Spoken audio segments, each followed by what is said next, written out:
Olá pessoal, tudo bem? Seguindo a nossa linha de raciocínio, venda é DNA? Hoje vamos conversar um pouquinho sobre evolução. Como podemos evoluir nas vendas? É um bom pensamento.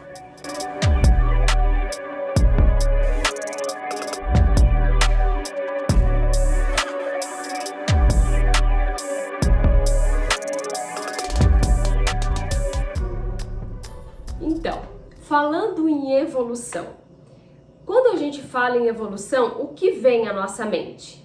Evoluir como pessoa, evoluir no nosso trabalho, evoluir as nossas capacidades. Evolução é muito amplo, mas hoje eu penso que nós poderíamos focar inicialmente em evolução nas vendas. Então, o que me inspirou essa fala? Este livro aqui, ó. Este livro, Guerreiros Não Nascem Prontos. Como vocês podem notar, eu sempre pergunto para vocês assim: venda é DNA? As pessoas muitas vezes pensam que nós nascemos prontos. Ah, não, mas ela vende bem porque tá no sangue dela. Ela nasceu pronta já. Não, isso aí, né? Então assim, a gente sempre arruma uma desculpa para que a gente possa ficar na nossa zona de conforto. E na verdade, guerreiros não nascem prontos. Quando a gente começa a nossa caminhada dentro do ciclo que nós escolhemos, a gente nota que tem muita coisa a aprender. E eu sempre digo assim, o meu pensamento é, para que eu seja sempre uma profissional excelente, eu tenho sempre que buscar a minha evolução. Por que eu tenho sempre que buscar a minha evolução? Eu vou contar um pouquinho da minha história para vocês. Quando eu comecei nas vendas, Na verdade, eu sempre fui apaixonada por vender. Eu lembro quando eu era criança que a minha mãe, uma vez por ano, ia nas lojas pernambucanas. Gente, isso já tá falando a minha idade, hein? Ia nas lojas pernambucanas comprar aqueles tecidos em metro para fazer as nossas roupas.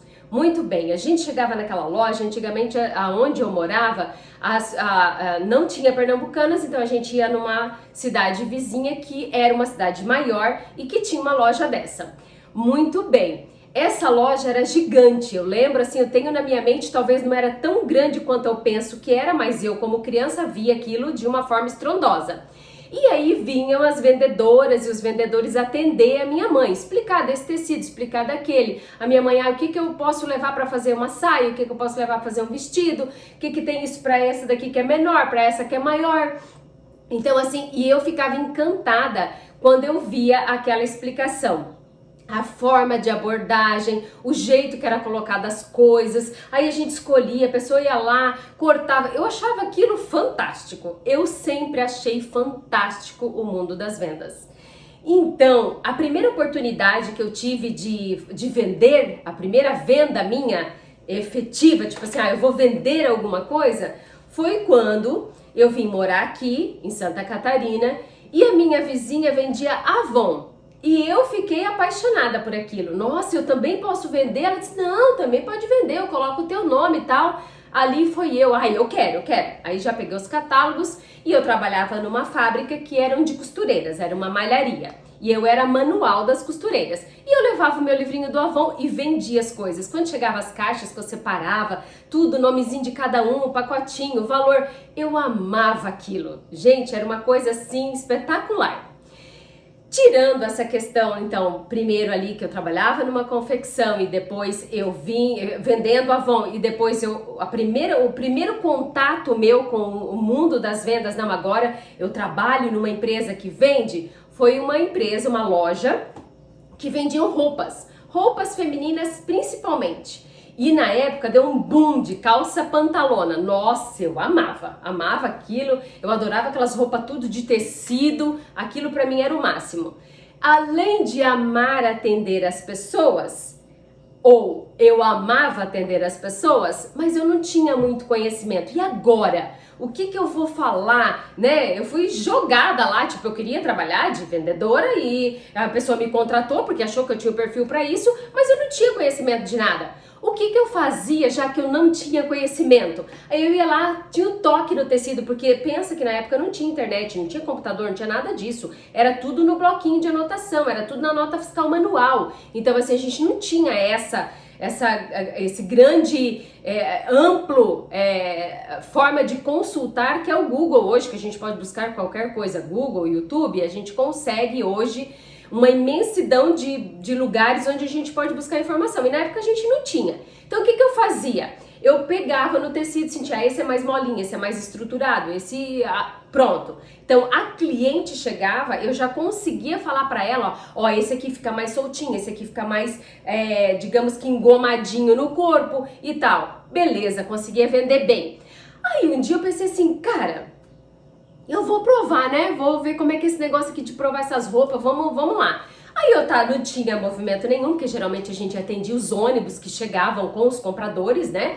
Tinha muito lojista que comprava nesse lugar onde era um centro comercial, que tinham várias lojas, então vinha muito ônibus para comprar. Aí um dia não tinha movimento nenhum, não tinha chegado o ônibus, nada, não tinha previsão de chegar. Aí eu entrei no provador e disse, vou colocar as roupas pra ver como é que fica. Quando eu coloquei a roupa, que eu saí do provador pra me olhar no espelho, entrou uma cliente. Aí eu disse, oi, tudo bem? Abordei ela disse, eu disse, aí só um minutinho que eu tava fazendo uma prova aqui da roupa, ela disse, nossa, que maravilhosa essa calça, adorei essa blusa. Ali aconteceu o start para...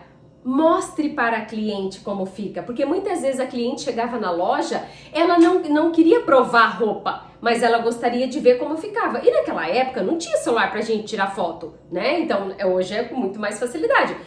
Se fosse hoje eu teria várias fotos com vários looks e teria mostrado para elas, mas na época não. Então muitas vezes acontecia, eu lembro quando eles fizeram uma saia envelope que daí tu passava por dentro, era um negócio. Aí ele chegava aquela turma toda e eu colocava saia, colocava as blusas por cima, às vezes da roupa que eu tava mesmo, só para elas entenderem como ficava no corpo, como ajustar. Então vocês pensam assim, ó, eu não tinha conhecimento, como é que eu fiz para ter? Busca, criatividade, hoje, leitura, hoje a gente tem um mundo de informações online, mas na época eu não tinha, então era isso. Isso significa o quê? Evolução.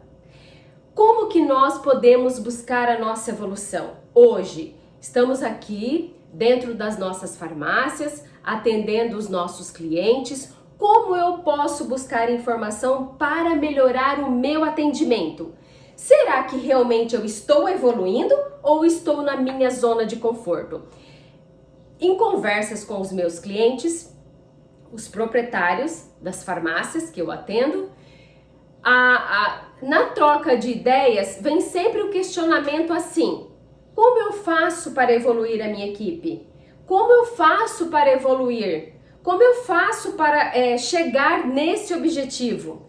Eu tenho muita dificuldade de fazer a minha equipe ter uma interação, evoluir a minha equipe. Como que você acha que eu poderia fazer isso? Então assim, eu sou muito questionada pelos meus clientes.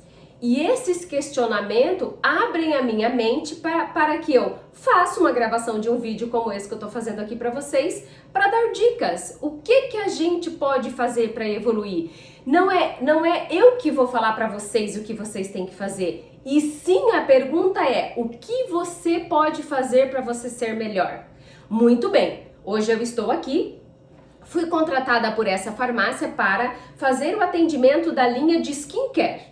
Ah, não, eu fui contratada para fazer o atendimento de vendas de tintura de cabelo, de shampoos e tintura de cabelo, de maquiagem. Ah, muito bem. Então, eu fui contratada aqui para esse setor, mas eu não tenho muito conhecimento de tintura de cabelo. Como é que eu vou fazer para evoluir? Porque, pensem bem, nós conseguimos vender de uma forma ampla quando a gente fala a verdade.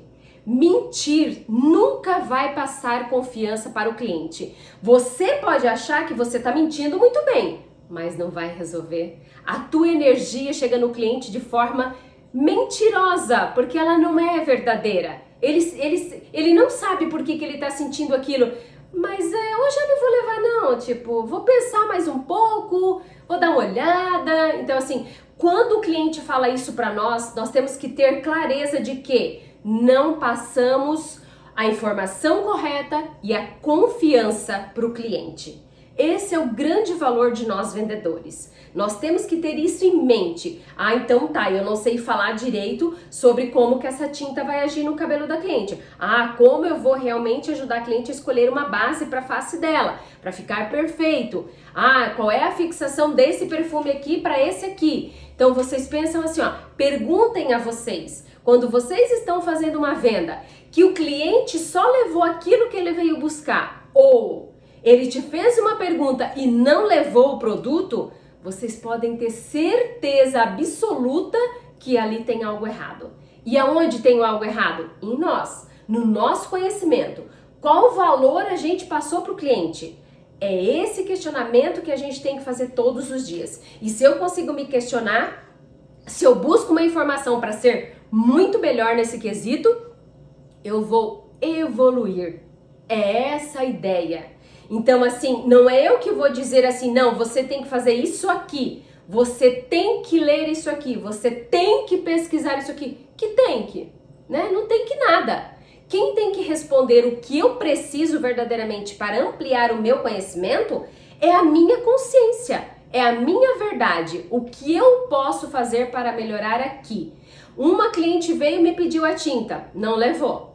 A outra cliente veio e me pediu uma base, não levou. O que será que eu estou fazendo de errado? Eu tenho que me perguntar. A cliente veio buscar essa garrafa d'água e eu poderia ter dito para ela que ela poderia levar este abacaxi aqui para saborizar essa água dela, porque o abacaxi é diurético, ele é digestivo. Tipo, se eu tenho uma informação, eu dou uma opção a mais para ela. Então, se eu vendi somente a garrafa de água para ela, eu não vendi nada. Ela veio buscar. Eu só entreguei o que ela veio buscar. Agora, se eu consigo vender o abacaxi para ela, aí sim. Aí eu fiz uma venda. Aí eu fui foda. Vocês estão entendendo? Nós não podemos nos manter numa zona de conforto de entregadores de mercadoria. A farmácia tem uma gama de produtos gigantesco. Seja em medicamento, seja em produtos naturais, seja em tinturas de cabelo. Gente, quantos mil itens tem dentro de uma farmácia? Vocês já pararam para pensar nisso? O quanto eu posso evoluir, expandir a minha consciência para vender mais? Fica hoje este questionamento para vocês. Como eu posso evoluir? Perguntem para vocês, busquem em vocês a verdade. O grande problema nosso é que a gente pensa que a gente já sabe tudo. E este é o nosso grande erro. Pensem nisso. Até o próximo vídeo. Beijo a todos.